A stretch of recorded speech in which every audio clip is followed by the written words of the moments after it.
Praise the Lord. प्रभु की नाम की स्तुति हो। ये सुंदर समय उपवास की 21 दिन की उपवास की पहला दिन प्रभु यीशु मसीह के दोबारे आगमन के विषय में संदेश लेकर आए हैं। ये पूरा 21 दिन इसी विषय में दोनों भाषा में प्रचार करने के लिए विचार करता हूं।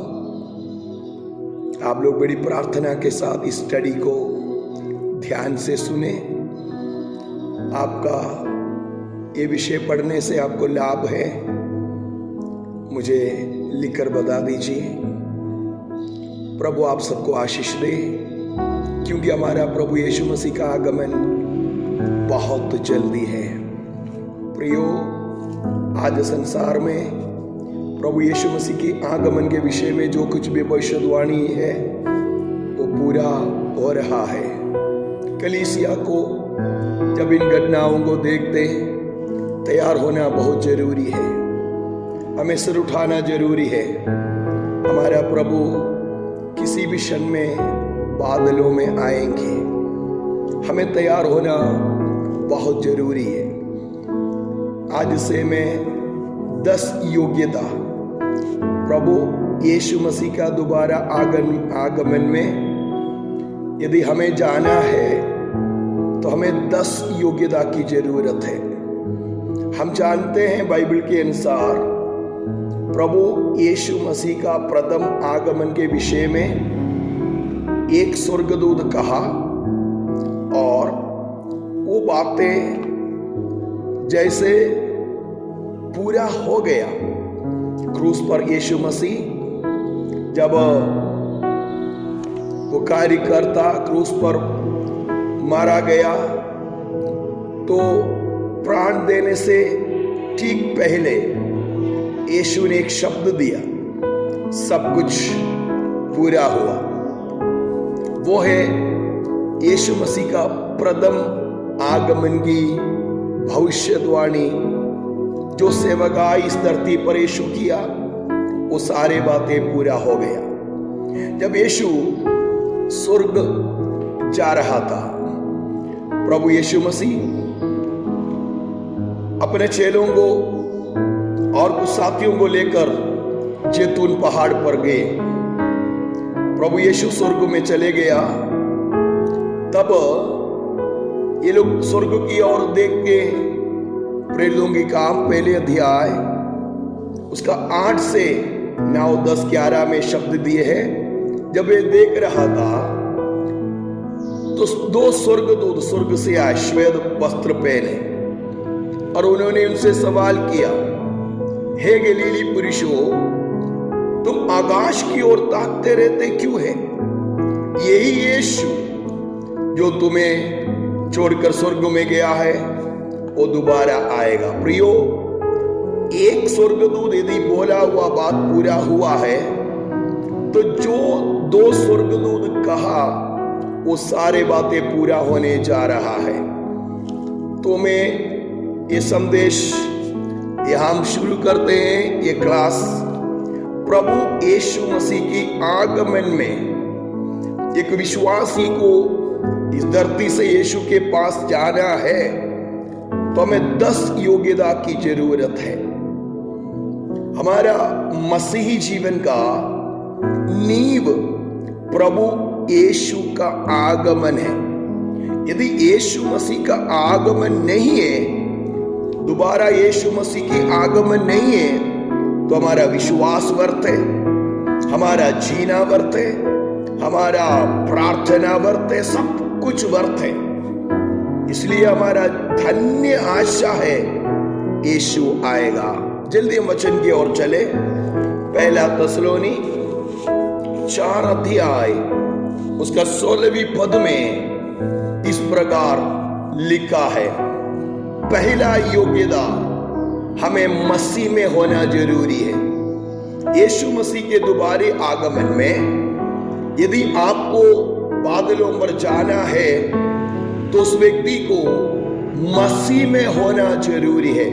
पहला तसलोनी 4 अध्याय उसका 16वां पद में ऐसा लिखा है, क्योंकि प्रभु आप ही स्वर्ग से उतरेंगे, उस समय ललकार और प्रधान दूत का शब्द सुनाई देगा और परमेश्वर की तुरगी फूंकी जाएगी, और जो मसीह में मरे हैं वे पहले जी उठेंगे। मसीह में शब्द मिल गया, हमें मसीह में होना जरूरी है। मसीह में जो मरे हैं वे पहले जी उठेंगे। तो स्वर्ग जाने के लिए, यीशु के साथ जाने के लिए मसीह में होना जरूरी है।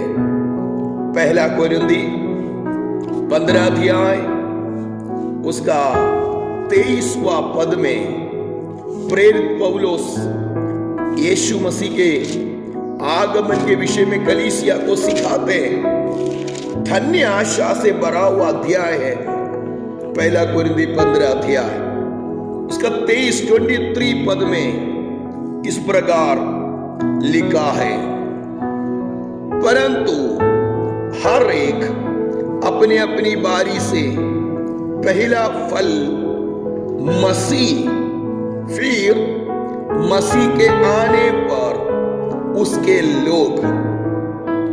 प्रियो, हम मसीह में हैं और मसीह में जिए और मसीह के साथ जीवन बिताने का बड़ा लाभ क्या है?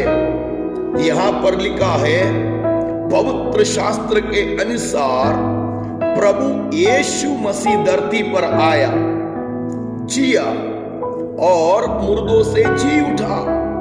यहां पर एक शब्द देके पहला फल। हम जानते हमारा प्रभु जी उठा।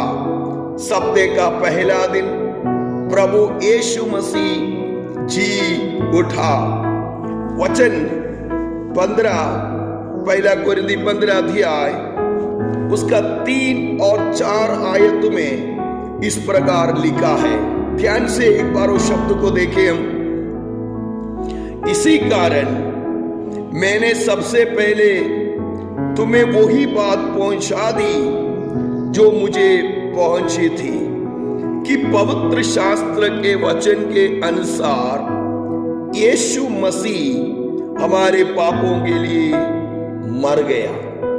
यहां पर पवित्र शास्त्र के अनुसार, तो पवित्र शास्त्र के अनुसार यीशु मसीह मुर्दों से जी उठा, वो पहला फल है। ऐसा है तो हम विश्वास योग्यता के साथ यदि हम मसीह में रह जाए, मसीह के साथ जिए, तो अगला नंबर हमारा है जो मसीह में है। तो पवित्र शास्त्र को यहां पर महत्व दिया है। 4 आयत में लिखा है, और गाड़ा गया और पवित्र शास्त्र के अनुसार तीसरे दिन जी भी उठा। यहां पर प्रेरित पौलुस विश्वासियों को सिखाना चाहते हैं पवित्र शास्त्र के अनुसार। प्यारो, पवित्र शास्त्र को महत्व इसलिए दिया गया है कि पवित्र शास्त्र में प्रभु यीशु का प्रथम आगमन के बारे में, दूसरा आगमन के बारे में, हमारा भविष्य, सब कुछ पवित्र शास्त्र के आधार पर है। हमें पवित्र शास्त्र पर विश्वास करना है, इस वचन को सीखना है और उस वचन के अनुसार प्रतिदिन हमारा जीवन को व्यतीत करना जरूरी है। तो हम ये देख रहा था, जो मसीह में है वो जी उठेंगे। अगला, यीशु जी उठा, हम हमारा भारी है।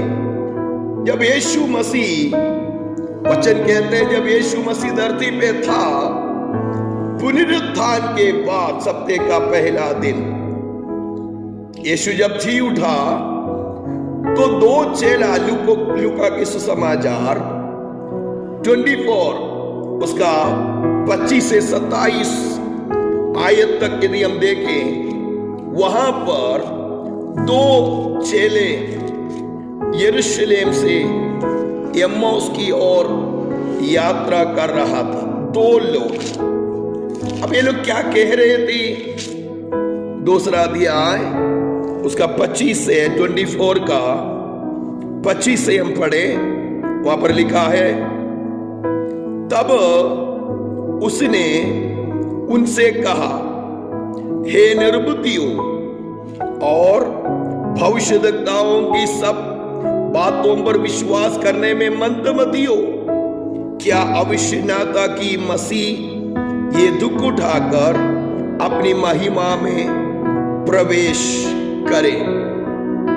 तब उसने मूसा और सब भविष्यद्वक्ताओं से आरंभ करके सारे पवित्र शास्त्र में से अपने विषय में की बातों का अर्थ उन्हें समझा दिया। प्रियो, ये दो चेला यरूशलेम से एम्माउस की ओर जा रहा था और आपस में वाद विवाद करके जा रहा था।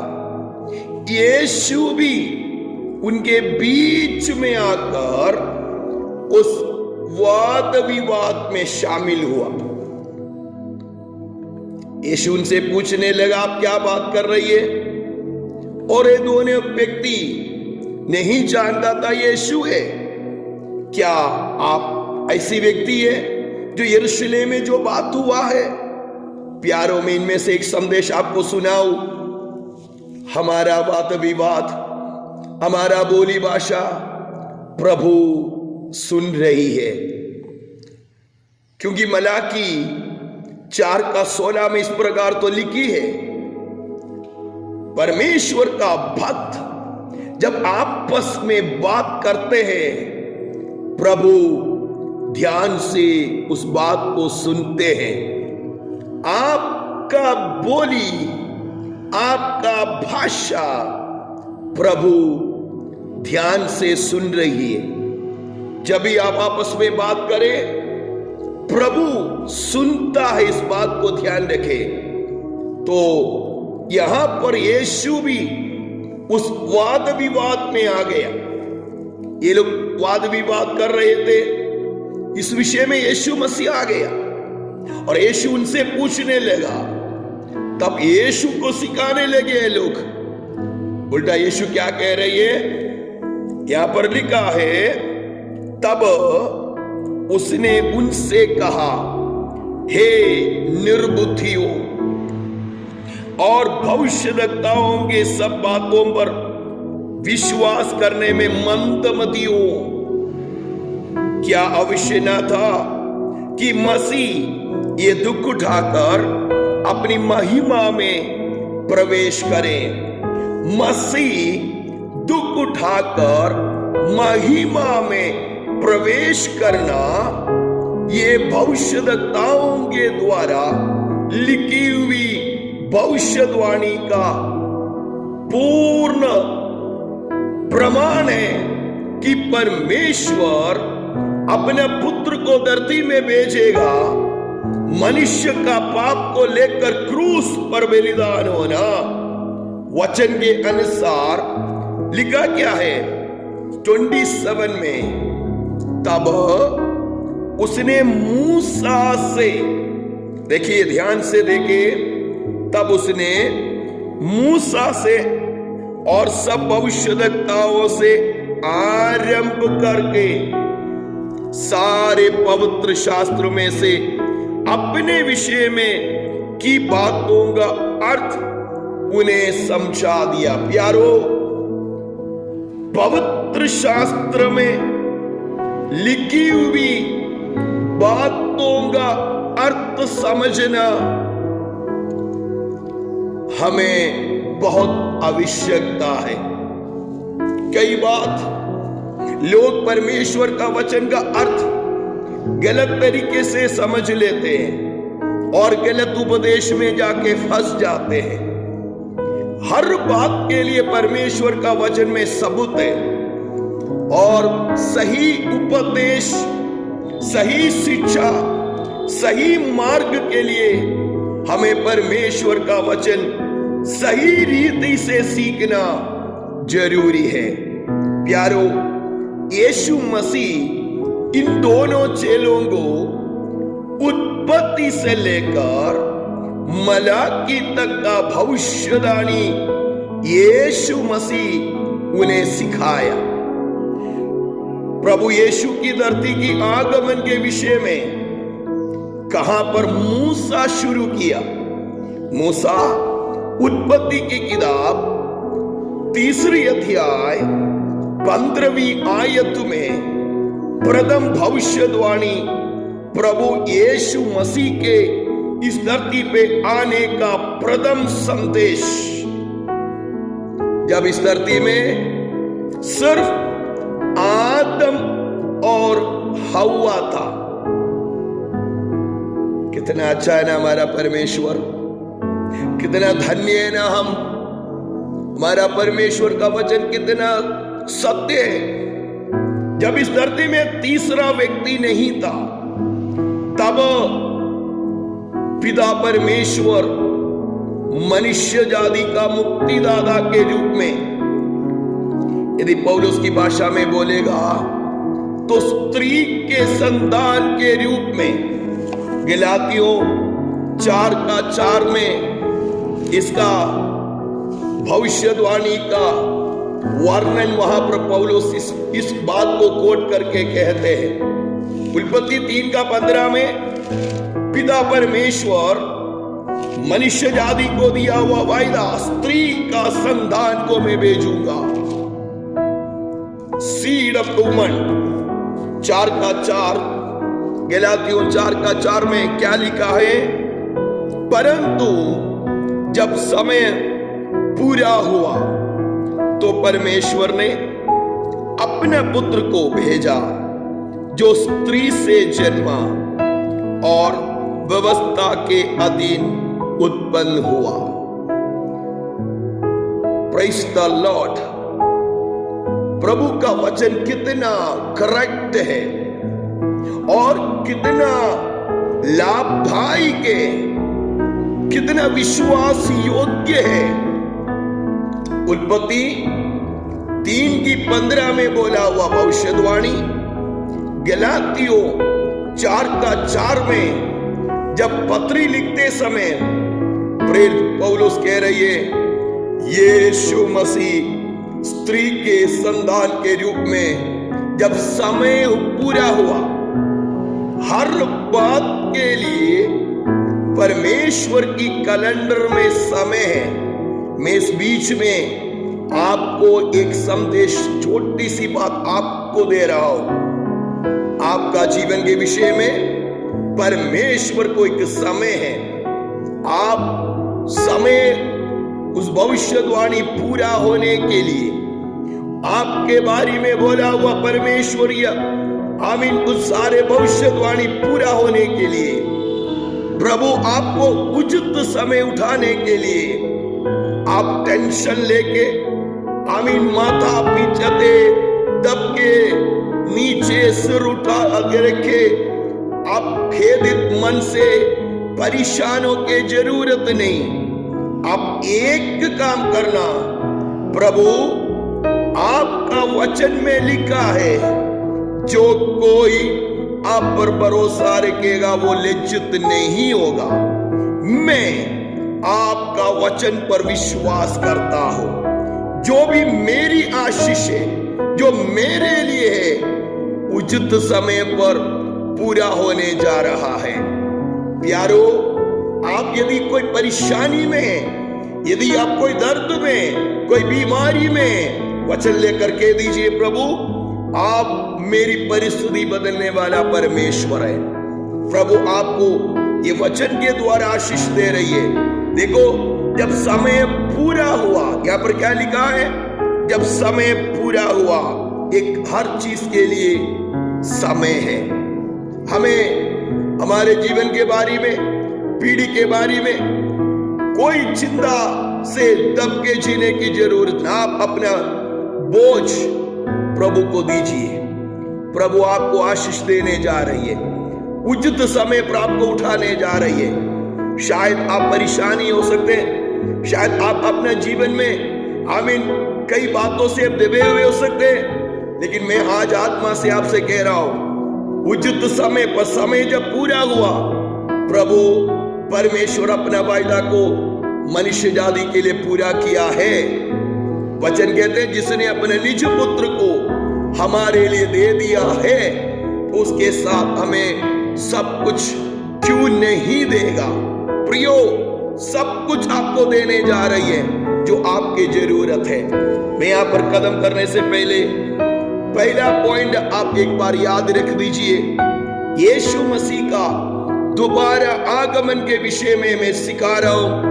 तो पहली बात क्या है, हमें मसीह में होना जरूरी है, तभी हम यीशु की आगमन में जा पाएगा।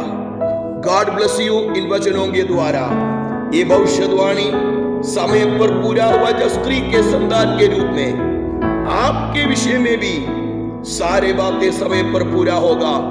यीशु मसीह का दोबारा आगमन समय स्वर्ग में है, वो समय पर यीशु आएगा। क्या आप तैयार हैं? क्या आप वास्तव में यीशु मसीह यदि आज आ गया, क्या आप मसीह में हैं? क्या मसीह में जी रही है? क्या वचन के अनुसार यीशु की आगमन के लिए आप तैयार हैं? संसार की सारी बातें प्रभु यीशु की आगमन के विषय में कह रही है, क्या आप तैयार हैं? मैं गॉड ब्लेस यू। मुझे बताना, मैं आपके लिए प्रार्थना करूंगा। हम एक साथ तैयार होंगे, चाहे दुनिया के कहीं भी कोने पर हो, प्रभु आपको आशीष देने जा रही है। मैं गॉड ब्लेस यू। प्रभु अपने आगमन के लिए आपको तैयार करें।